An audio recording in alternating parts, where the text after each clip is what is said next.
कुछ ऐसे भी लोग होते हैं जो टॉक्सिक हो जाते हैं, यानी कि बहुत ही ज़्यादा वो नेगेटिविटी की पीक पे होते हैं। बिल्कुल। फर्स्ट ऑफ ऑल इसमें डिपेंड करता है कि टॉक्सिक पर्सन है कौन। अगर तो आप उस इन्वायरमेंट से निकल सकते हैं तो निकल जाएं। क्वेश्चन कैसे की जाए कि सर आप थोड़े से टॉक्सिक हैं। इस तरह के लोग आपका मजाक भी उड़ाते हैं, वो आपको डिसरिस्पेक्ट भी करते हैं। 24 आवर्स में आपका नर्वस सिस्टम जो होगा वो थोड़ा रिलैक्स हो जाए। आपने उस सिनेरियो में बात नहीं की होगी, बट मुझे ऐसा फील हुआ। हमने उनको बार बार वो बाउंड्रीज जो है बहुत तरीके से कम्युनिकेट करना। अस्सलाम वालेकुम नाज़रीन, शेयरिंग ऑफ प्रोफेशनल विजडम के साथ मैं हूं आपका मेज़बान अली रहमान खालिद। नाज़रीन, आप लोग जानते हैं कि हम हमेशा ऐसे लोगों को आपके सामने लेके आते हैं और उनकी स्टोरी आपके साथ शेयर करते हैं जिनकी लाइफ एक्सपीरियंसेस से आपको कुछ सीखने को मिले और आपकी ज़िंदगी में कोई वैल्यू एडिशन हो सके।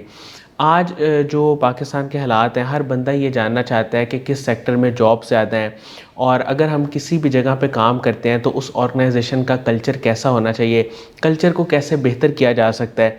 ये सारी बातें हर शख्स ही कहीं ना कहीं सोच रहा होता है। और जब भी आप कहीं जॉब के लिए अप्लाई करते हैं तो आप लोगों से भी पूछते हैं कि इस ऑर्गेनाइजेशन का कल्चर कैसा है, वैल्यूज़ क्या हैं, एथिक्स का कितना ख्याल रखते हैं, और यहाँ पे क्या होता है सैलरी और जो आपकी कह लें कि एक बेसिक नीड्स है, उसके साथ साथ एक जो एनवायरमेंटल फैक्टर होता है वो भी बहुत सारे लोगों के लिए अहम होता है। इसी पे बात करने के लिए और इसके जितने भी फैक्टर्स हैं उन पे बात करने के लिए आज हमारे साथ मौजूद हैं मरियम अख्तर साहिबा। अस्सलाम वालेकुम मरियम अख्तर साहिबा, कैसी हैं आप? वालेकुम अस्सलाम, मैं ठीक हूँ, आप कैसे हैं? मैम अल्लाह का शुक्र। मैम 3 सालों से आप ह्यूमन रिसोर्स की फील्ड में काम कर रही हैं, लिंक्डइन पे आपको काफ़ी लोग फॉलो करते हैं। सबसे पहले तो मुझे ये बताइएगा कि एचआर की फील्ड में जब आप आईं तो क्या अपने इंटरेस्ट से आई थी या बाई चांस आप इस फील्ड में आ गई, कैसे आईं? ओके, सो बेसिकली मेरी स्टोरी स्टार्ट होती है मेरे चाइल्डहुड से। तो जब मैं छोटी थी मेरे घर में एक बुक पढ़ी हुई थी नफ्सियात से रिलेटेड, और उसमें जज्बात और ह्यूमन बिहेवियर ये सब चीज़ें इंक्लूड थी। तो मुझे एट द टाइम मेरी एज नहीं याद, बट मैं 2 या 4th स्टैंडर्ड में थी, ये भी कंफर्म नहीं है। सो अब मैंने वो बुक पढ़ना स्टार्ट की। मुझे समझ कुछ नहीं आ रहा होता था due to my age factor, but मुझे उसमें ना इंटरेस्ट मेरा इंक्रीज़ होता गया। देन फिर मैंने अपने घर में अपनी सिस्टर से पूछा ये बुक किस बारे में है, तो उन्होंने कहा कि साइकोलॉजी। वो साइकोलॉजी मेरे माइंड में बैठ गया और मेरा मैट्रिक तक यही प्लान था कि मैं साइकोलॉजिस्ट बनूंगी। But after matric due to some circumstances मैं अपना वो जो ड्रीम था वो परस्यू नहीं कर पाई। फिर कैरियर काउंसलिंग की तरफ आई और फिर उन्होंने मुझे सजेस्ट किया कि आप कॉमर्स फील्ड में चले जाओ। फिर मैंने आई.कॉम किया, बी.कॉम किया। वो एक मैं कर तो रही थी और मैं अच्छी भी थी अकाउंट्स में, लेकिन वो एक इंटरेस्ट होता है ना जो आपको बहुत फील होता है, मुझे वो फील नहीं होता था। तो एम.कॉम में मेरा एक सब्जेक्ट था ह्यूमन रिसोर्स मैनेजमेंट, और जब मैंने वो पढ़ा और उसमें भी साइकोलॉजी, फिर ह्यूमन बिहेवियर, वो सब चीज़ें, तो मेरा इंटरेस्ट बहुत उसमें इन्हेंस हो गया। और मैंने डिसाइड किया कि मैं अब आफ्टर माय एजुकेशन मैं ह्यूमन रिसोर्स में अपना करियर परस्यू करूँगी। अच्छा, लेकिन अब जब मेरा एम.कॉम हो गया तो फिर मुझे ये सजेशन मिली सबसे, मैंने जब कंसल्ट किया उन्होंने कहा कि आप इस फील्ड में मत आओ क्योंकि आपकी जो स्टडीज़ हैं वो अकाउंट्स में है। तो फिर मैं अकाउंट्स में चली गई और वहाँ पे मैं अकाउंट्स रिसीवेबल और पेएबल को मैनेज कर रही थी। अच्छा, अब मैं वो कर तो रही थी लेकिन आफ्टर जॉब मुझे बहुत ड्रेन आउट फील होता था। ठीक है, क्योंकि वो मेरा इंटरेस्ट नहीं था। पैशन और प्रोफेशन दोनों साथ हो तो इंसान वो कहते हैं थकता नहीं है, ऐसे ही है। लेकिन मैं बहुत एग्जॉस्टेड फील करती थी आफ्टर माय जॉब। तो फिर मैंने डिसाइड किया कि मुझे ना एचआर में परस्यू करना चाहिए। मैंने शिफ्ट करने की कोशिश की, बट इनिशियली आपको काफ़ी चैलेंजेस आते हैं जब आपकी डिग्री सेम ना हो। तो मुझे जॉब उस टाइम पे नहीं मिल रही थी। देन फिर मुझे ये लगा कि मुझे अपना इंटर्नशिप परस्यू कर लेनी चाहिए। ठीक है, तो मैंने इंटर्नशिप स्टार्ट कर दी। अब जब मैंने इंटर्नशिप की साइट पर आई तो मैं after job 5 hours HR internship कर रही थी। लेकिन ये था कि जो मेरी जॉब की एग्जॉशन होती थी वो मेरी इंटर्नशिप में निकल जाती थी। मतलब मुझे वो मेरा पैशन था ना, मैं उसमें बहुत एक्साइटेड फील करती थी। वो आपकी फ्रस्ट्रेशन थोड़ी कम हो जाती है। बिल्कुल कम हो जाती है, बेहतर फील करती थी और फील नहीं होता था ज़्यादा कि मैं मतलब थकी हुई हूँ। मुझे मज़ा आता था एचआर में। तो देन मेरी इंटर्नशिप हो गई, लेकिन जो है इंटर्नशिप के बाद फिर से मुझे जॉब नहीं मिल रही थी। तो देन जब जॉब नहीं मिल रही थी देन आई डिसाइडेड कि ठीक है छोड़ देते हैं। लेकिन वो कहते हैं जो चीज़ अल्लाह ताला ने आपके लिए डिसाइड की हो तो वो रास्ते बनना शुरू हो जाते हैं। वो इन्वायरमेंट कहीं ना कहीं मेरे लिए टॉक्सिक हो गया, मेरे लिए टॉक्सिक हो गया। वहाँ पे कुछ चीज़ें ऐसी हुई देन जो आप अकाउंट्स की जॉब कर रहे थे। एग्जैक्टली वहाँ जॉब में भी मेरे लिए इन्वायरमेंट ऐसा क्रिएट हो गया कि कोई भी जो है पर्सन छोड़ दे वो जॉब, लेकिन मैंने नहीं छोड़ी। मैंने कहा मेरा कैरियर स्टार्ट है। मैं माइंड मैपिंग कर रही होती थी हर एक हफ्ते के बाद कि मुझे यहीं पे रहना है, मुझे इसी को परस्यू करना है। बट क्योंकि मेरा कैरियर का स्टार्ट था, मैं छोड़ना नहीं चाह रही थी, तो मैंने वो सारी चीज़ें बेयर की, बर्दाश्त की। मैं उसी इन्वायरमेंट में थी। लेकिन वो कहते हैं ना कि इंसान अगर खुद ना निकले तो निकाला जाता है। अल्लाह ताला जब आपको कहीं पे ले जाना चाह रहे हो तो आप वहाँ से निकाले जाते हो। तो इन्फ्लेशन की वजह से मैं टर्मिनेट हो गई। सही। और देन फिर मैंने सोचा कि अब मैं HR की तरफ ही आऊँगी। फिर मैं HR की तरफ आने के लिए मैंने कंपनी ज्वाइन की जो ऑस्ट्रेलिया में ऑपरेट कर रही थी, पाकिस्तान में भी और फिलीपींस में भी। सही। तो जब मैंने वो कंपनी ज्वाइन की तो वहाँ पे भी अनफॉर्चुनेटली मैं अकाउंट्स में ही गई। अकाउंट्स में जाने के बाद बट मैं अपने मैनेजर का यहाँ पे जिक्र करना चाहूँगी कि मेरे मैनेजर ने ये देखा कि मेरी मैनेजमेंट स्किल्स, उन्हें ये लगा कि मुझ में हैं, क्योंकि वो ऑस्ट्रेलिया में उन्होंने पढ़ाई की हुई थी और वो जो नॉन वर्बल लैंग्वेज और ये सब चीज़ें, उन्होंने मेरे अंदर वो टैलेंट देखा। उन्होंने देखा कि मुझ में HR में इंटरेस्ट है, तो उन्होंने मुझे ऑफ़र की कि अगर आप अकाउंट्स और HR दोनों को देख लो। मैंने कहा बिल्कुल, मेरा ड्रीम है, मैं दोनों को देखने के तैयार हूँ। फिर मुझे उन्होंने बिल्कुल ही कैरियर के स्टार्ट में, जो लोग 3 साल के बाद करते हैं, 4 साल के बाद, मुझे उन्होंने पॉलिसी क्रिएशन के लिए कहा। मैंने पॉलिसी क्रिएट की, जो हम लोग साथ में बैठ के उसको अमेंड करते थे। वो ऑस्ट्रेलिया में थे, मैं पाकिस्तान में, लेकिन वो जो वर्चुअल होता है आपका टीम्स के थ्रू कनेक्शन वगैरह वो होता था। तो फिर जो था हम लोग इस तरह से पॉलिसीज एंटर हो गई फील्ड में, एंटर हो गई। सही। रिक्रूटमेंट साइट पर आ गई। सही। और अच्छा मैम, रिक्रूटमेंट की जैसे आप बात कर रही हैं, तो मुझे थोड़ा सा ये बताइएगा कि जब HR की फील्ड में आप आ गई और आपने काम शुरू कर दिया, क्या चैलेंजेस आपने फेस किए, क्या मुश्किलात आपको लगी जब आपने प्रॉपरली ये काम शुरू किया? HR से रिलेटेड? जी ठीक है। तो ऐसे क्योंकि मेरा इंटरेस्ट था तो मुझे चैलेंज तो फील नहीं हुआ। मुझे एज़ कम्पेयर टू अकाउंट्स उस फील्ड में क्योंकि ज़्यादा इंटरेस्ट था तो मुझे इस तरह से कोई डिफ़िकल्टी नहीं हुई। हाँ, मुझे रिसर्च करनी पड़ती थी, वो ऑब्वियसली जो था रिसर्च आर्टिकल्स पढ़ना, केस स्टडीज़ पढ़ना, तो वो मैंने करके, और बाकी आपको इंटर्नशिप में तो सपोर्ट मिल जाती है। और इंटर्नशिप के बाद भी मेरे साथ एक अल्हम्दुलिल्लाह एक सपोर्ट थी, तो वो चीज़ में मुझे इस तरह से फेस नहीं हुआ। सही। अच्छा मैम, आपने अभी एक बात की कल्चर की, और हमने स्टार्ट में इंट्रो में भी ये बात की। मुझे ये बताइएगा कि किसी भी ऑर्गेनाइजेशन का कल्चर, चाहे आप कोई भी जॉब कर रहे हैं, कितना इम्पोर्टेंट होता है जो लोग इंटर्नशिप कर रहे होते हैं उनके लिए, एम्प्लॉयज़ के लिए, कि वो अपने आप को डेवलप कर पाएँ या ना कर पाएँ। तो कल्चर का कितना रोल है इसमें?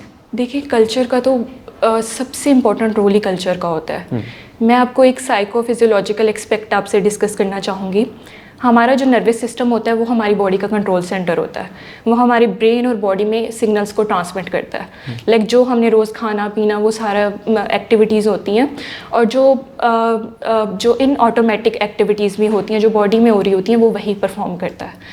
तो जब अगर हम किसी टॉक्सिक पर्सन के साथ होते हैं या किसी ऐसे पर्सन के साथ होते हैं जो हमारे साथ ठीक तरह से पेश नहीं आता, क्योंकि कल्चर डिस्टर्ब ही टॉक्सिक लोगों की वजह से होता है, तो होता ये है कि हमारा नर्वस सिस्टम जो है वो उसे थ्रेट के तौर पे फील करता है। जब उसे थ्रेट लगता है तो माइंड को सिग्नल देता है और माइंड फ्लाइट और फाइट मोड एक्टिव कर देता है। उस मोड से ये होता है हमारे जिस्म में, हमारी बॉडी में एंजाइटी रिलीज़ होती है बहुत ज़्यादा, और स्ट्रेस की वजह से जो है आपका कॉन्फिडेंस डिस्टर्ब होता है, ओवरऑल पर्सनैलिटी डिस्टर्ब होती है, तो आप ग्रो नहीं कर पाते। ठीक है।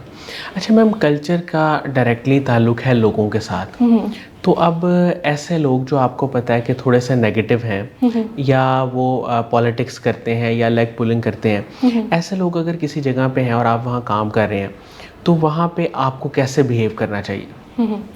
तो फर्स्ट ऑफ ऑल आपको उनसे डिस्टेंस क्रिएट करना चाहिए।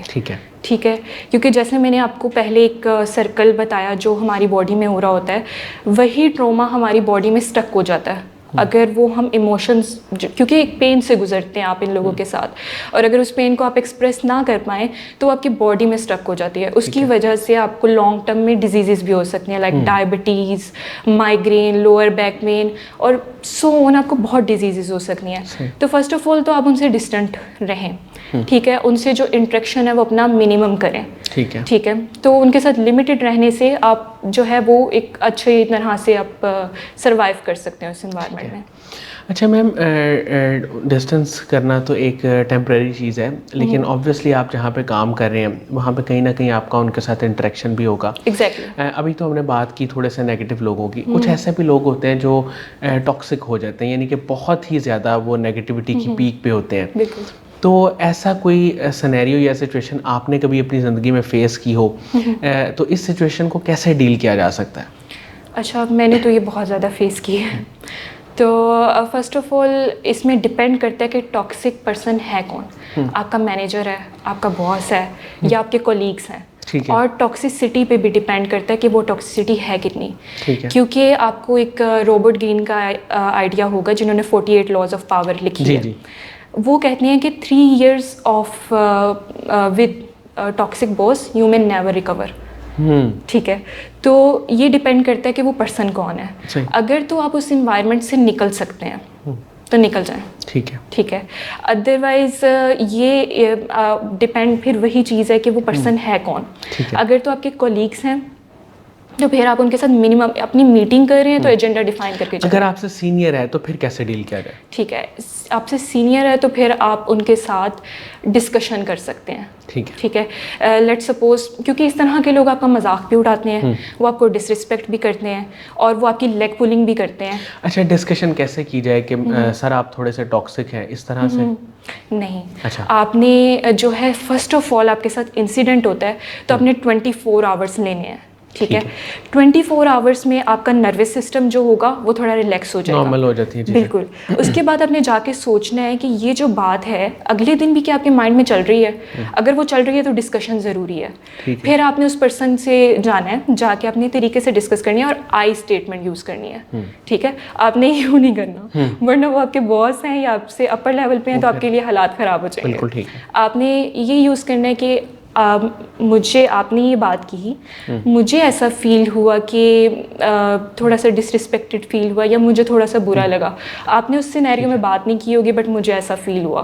तो इस तरह से आप खुद पे लेके लेकिन आप बात सामने रखते हैं। ठीक है, ताकि इसको हल की तरफ लेके एग्जैक्टली जाए। लेकिन वो बाज नहीं आएंगे, ये मेरा पर्सनल एक्सपीरियंस है। वो करते हैं, वो दोबारा करते हैं, लेकिन आपने उनको बार बार वो बाउंड्रीज जो है बहुत तरीके से कम्युनिकेट करनी है। सही। अच्छा मैम, एक चीज़ है जो अक्सर एल्डर्स में भी होती है। एक तो हम ऑफिस के हवाले से तो बात कर रहे हैं, लेकिन जो एक कंपैरिजन वो करते हैं, ख़ास तौर पे बच्चों में भी हो जाता है कंपैरिजन। वैसे भी दो लोगों में कंपैरिजन बहुत ज़्यादा होता है। ऑफिस में अगर कहें तो 2 एम्प्लॉयज़ में हो सकता है एग्जैक्टली कि अगर वो ये काम अच्छा कर रहा है तो आप क्यों नहीं करें। अच्छा, ये बात करते हुए किसी को भी अंदाज़ा नहीं होता कि हम किसी को हर्ट कर रहे हैं या नहीं कर रहे। तो ऐसी बातें आपने कभी फेस की हैं, या इस तरह की अगर कहीं पे सिचुएशन बन जाए जहाँ कंपैरिजन बहुत ज़्यादा हो और स्ट्रिक्टनेस बहुत ज़्यादा हो, ऐसे माहौल में वहाँ पे अगर कोई एम्प्लॉय है या कोई ऐसा फैमिली मेम्बर है जिसका कोई एल्डर ऐसे कर रहा है, वो कैसे डील करे उसको? अच्छा, फर्स्ट ऑफ ऑल इस सब चीज़ों में आपको अपनी सेल्फ वर्थ पता होनी चाहिए। ठीक है। जिस पर्सन को अपनी वर्थ नहीं पता होती वो दूसरे के जो वर्ड्स होते हैं वो उससे डिफाइन कर लेता है, शायद मेरी ये वर्थ ये ही है जो ये पर्सन कह रहा है। तो अगर आपको अपनी वर्थ पता है तो वो चीज़ें आपको इतनी इफेक्ट नहीं करेंगी। आपको पता है कि वो पर्सन उस चीज़ में बेहतर है, मेरी ये क्वालिटीज़ हो सकती हैं। दोनों इंसान डिफरेंट है, कोई भी पर्सन जो है वो सेम नहीं होता। अपनी अप्रोच रियलिस्टिक रखें। अपनी अप्रोच रियलिस्टिक रखें। और दूसरा, अगर वो चीज़ें नहीं रुकती तो कम्युनिकेट करें। कम्युनिकेशन में बहुत सी चीज़ों का हल है। दुनिया के आधे से ज़्यादा बल्कि मसलों का हल ही कम्युनिकेशन में है। ठीक है। अच्छा मैम, इस सारी सिचुएशन का एक तो आपने कम्युनिकेशन की बात की और दूसरी आपने बात ये की कि आप उस जगह को छोड़ के चल जाएं। अल्टीमेट सॉल्यूशन इस तरह की प्रॉब्लम्स का वो क्या होता है? यानी आप अगर किसी ऐसी सिचुएशन में फंस गए हैं तो इसका फाइनल और सबसे आसान हल क्या है? अच्छा, फर्स्ट ऑफ ऑल मैं यहाँ पे एक चीज़ ऐड करना चाहूँगी कि रॉबर्ट ग्रीन ही कहते हैं कि हम लोग ना ज़्यादा इम्प्रेस होते हैं लोगों की पर्सनैलिटी से। ठीक है। या फिर हम उनके वर्ड से इम्प्रेस होते हैं। तो फर्स्ट ऑफ ऑल आप लोगों की पर्सनैलिटी पे रिलाई करना छोड़ दें। ठीक है। ठीक है। सेकेंडली जो यहाँ पर चीज़ आती है वो ये आती है कि जो पर्सन्स होते हैं वो नॉन वर्बली भी कम्युनिकेट कर रहे होते हैं। नॉन वर्बली एक पर्सन 93% बताता है कि वो सही है या गलत है, but at the time of hiring या फिर जो अपनी लाइफ में भी किसी को एंटर करते हुए हम इन्हीं चीज़ों पे रिलाई कर रहे होते हैं। एक पर्सन हार्वर्ड से पढ़ा तो हम उसी को प्रेफर करेंगे, ठीक है। तो इसके सॉल्यूशंस में ये है कि पहले तो आप इनिशियली ऐसे लोगों को एंटर ही ना होने दें। अब अगर ये एंटर हो गए हैं तो इसमें फ़र्स्ट ऑफ ऑल आप ये कर सकते हैं कि आप पीपल स्किल्स सीखें, पीपल जजमेंट स्किल्स सीखें, कि आपको पता चले एक पर्सन का करेक्टर स्ट्रॉन्ग है या वीक है। जो वीक करेक्टर का पर्सन होता है वो क्रिटिसिज्म नहीं ले सकता, जो वीक करेक्टर का पर्सन है वो वही ये प्रॉब्लम्स क्रिएट करता है। जो स्ट्रॉन्ग करेक्टर का पर्सन है वो क्रिटिसिज्म को ले सकता है। अब जैसे मैं अपने यहाँ पे एक एग्जांपल ऐड करना चाहूँगी। मैंने इंस्टाग्राम पे एक वीडियो पोस्ट की थी सेल्फ बिलीफ से रिलेटेड, ठीक है। अब उसमें कुछ एक्ट्रेसेस की पिक्चर थी जो हमारी तरह ही नॉर्मल विदाउट मेकअप जैसे सारे होते हैं वैसी थी, ठीक है। बट हुआ ये उससे कि लोगों ने उस चीज़ को नेगेटिवली लेना शुरू कर दिया। मैंने सोचा था इसमें 90 लाइक्स आ जाएंगे, 96,000 आ गए, ठीक है। अब वो इतने, जब लोग आपको अप्रिशिएट करते हैं, कुछ लोग जेलस भी होते हैं और कुछ लोग क्रिटिसाइज़ भी करते हैं। मुझे बहुत बुरी तरह ट्रोल किया गया कि शायद मैं प्रियंका चोपड़ा से जेलस हूँ, मैं उन एक्ट्रेसेस से जेलस हूँ। अब मुझे इम्पेक्ट नहीं हुआ क्योंकि पहले मुझे मेरी पता था कि मैं क्यों कर रही हूँ, इंटेंशन पता थी, और दूसरा जो थी मैं इस चीज़ में बिल्कुल क्लियर थी कि मतलब मुझे जेलसी थी ही नहीं। आप इफेक्ट तब होते हैं जब आप में वो इनसिक्योरिटी होती है, तभी आप क्रिटिसिज्म से इफेक्टेड होते हैं। नेक्स्ट इसका सल्यूशन ये है कि आप जो है उस पर्सन के साथ अपनी बाउंड्री क्रिएट करें, अपनी सेल्फ वर्थ को जानें। जब आप वर्थ को जानेंगे तब आप अपनी बाउंड्रीज क्लियर करेंगे, और बाउंड्रीज जब आपकी बनेंगी तभी आप अपना गोल डिसाइड कर सकते हैं। आप अपना गोल डिसाइड करें, अपना फोकस उधर कर लें कि इन चीज़ों की जो आपको है वो इफ़ेक्ट ना करें। सही। अच्छा मैम, आपकी थ्रू आउट प्रोफेशनल जर्नी में 3-4 साल से जो आप काम कर रही हैं ह्यूमन रिसोर्स की फील्ड में, आपकी इंस्पिरेशन कौन है? अच्छा, मेरी नॉर्मली लाइफ में जो इंस्पिरेशन है वो मैं खुद हूँ। सही, ठीक है। इस तरह के मेरे साथ काफ़ी इंसिडेंट हुए हैं, सबके साथ होते हैं। तो मैंने उन इंसिडेंट में जो अपनी मोटिवेशन है वो खुद से ड्राइव की है। सही। मैं एक्सटर्नल सोर्सेज पे रिलाई नहीं करती। ठीक है। होता है कि इंसान को एक बात इफेक्ट करती है, बट मुझे पता है कि मैं कौन हूँ, मेरी स्ट्रेंथ्स क्या है, मेरी वीकनेसेस क्या हैं, इस वजह से मैं उनसे इफेक्ट नहीं होती। सही। अच्छा मैम, टॉप स्किल्स की अगर हम बात करें कि अगर चूंकि आप रिक्रूटमेंट को भी देख रही हैं, तो आजकल किसी भी इदारे में जब आप किसी को हायर करते हैं तो ज़्यादातर क्या चीज़ें देखी जाती हैं, और कौन से स्किल्स ऐसे हैं जो अगर कोई भी सीख ले, मेल्स फीमेल्स, तो उनके लिए जॉब हासिल करने के चांसेस बढ़ जाते हैं? ठीक है। अच्छा, फर्स्ट ऑफ ऑल तो सबसे इम्पोर्टेंट स्किल जो है वो आपका कॉन्फिडेंस है। आपकी आधी से ज़्यादा ज़िंदगी आपके कॉन्फिडेंस पे डिपेंड कर रही होती है, ठीक है। अब अगर फॉर एग्जांपल मेरे पास एक सीवी आती है जो पर्सन में वो सारी क्वालिटीज़ हैं, बट वो मुझसे कॉल पे कम्युनिकेट ही नहीं कर पा रहा, इनिशियल स्क्रीनिंग कॉल में वो कम्युनिकेट ही नहीं कर पा रहा कि हाँ ये चीज़ें हैं, तो ऑब्वियसली वो बेचारा रिजेक्ट हो जाएगा, जितनी भी स्किल्स हों। तो फर्स्ट ऑफ ऑल आप में कॉन्फिडेंस होना चाहिए। नेक्स्ट, आपने रेलिवेंट सर्टिफिकेशंस की हों, रेलिवेंट आपका एक्सपीरियंस जितना ज़्यादा होगा उतना ज़्यादा जो है उसकी सिलेक्शन का जो चांसेस हैं वो बढ़ जाते हैं। और इररेलेवेंट एक्सपीरियंस को अपनी सीवी से हटा दें। ये बहुत सारे लोग लिखते हैं, कॉमन चीज़ है, बहुत ज़्यादा लिखते हैं, उनको लगता है हम पे इम्पैक्ट पड़ेगा, उसका एक अच्छा इम्पैक्ट नहीं पड़ता। अच्छा मैम, मुझे ये बताइएगा कि आजकल लोग जॉब्स के बारे में बहुत बात करते हैं और जॉब्स इतनी जल्दी मिलती भी नहीं, कुछ पाकिस्तान के हालात भी इस तरह के हैं, इकोनॉमिक क्राइसिस है, तो इस सारी सूरत हाल में लिंक्डइन पे अपनी एक अच्छी प्रोफाइल अपडेट कैसे की जा सकती है, कैसे बनाई जा सकती है, क्या चीज़ें उसमें ऐड होनी चाहिए ताकि आपको जॉब मिलने के चांसेस बढ़ जाएं? अच्छा, तो फर्स्ट ऑफ ऑल अगर तो एक बात मैं यहाँ पे एडिशनली ऐड करना चाहूँगी, अगर कोई पर्सन की लिंक्डइन प्रोफाइल नहीं है तो अब वो प्रोफेशनल मार्केट में एग्जिस्ट ही नहीं करता। ठीक है, लिंक्डइन इतना इंपॉर्टेंट हो चुका है। मोस्टली जो हायरिंग है हमें रेलिवेंट जो प्रोफाइल्स होती हैं वो लिंक्डइन से ही मिल रही होती हैं। ठीक है, तो फर्स्ट ऑफ ऑल आपका जो लिंक्डइन है वो अपडेट होना चाहिए, उसमें आपका रेलिवेंट एक्सपीरियंस ऐड होना चाहिए। अगर रेलिवेंट एक्सपीरियंस नहीं है फॉर एग्जांपल, तो उसे आप मत ऐड करें अगर वो आपकी प्रोफाइल, आपकी जो जॉब सर्चिंग है उससे रिलेटेड नहीं है। नेक्स्ट यहाँ पे ये पॉइंट होता है कि आप जो है वो अपनी प्रोफाइल पे अब एक्टिव रहें, और अगर सर्टिफिकेशंस करें वो वहाँ पे ज़रूर ऐड करें। मैम, आखिर में यूथ को आप कोई एडवाइस करना चाहें, कोई बात बताना चाहें तो आप बता सकते हैं। अच्छा, फ़र्स्ट ऑफ़ ऑल तो मैं यूथ का बहुत शुक्रिया अदा करूँगी कि उन्होंने ये हमारी वीडियो जो है कन्वर्सेशन देखी है।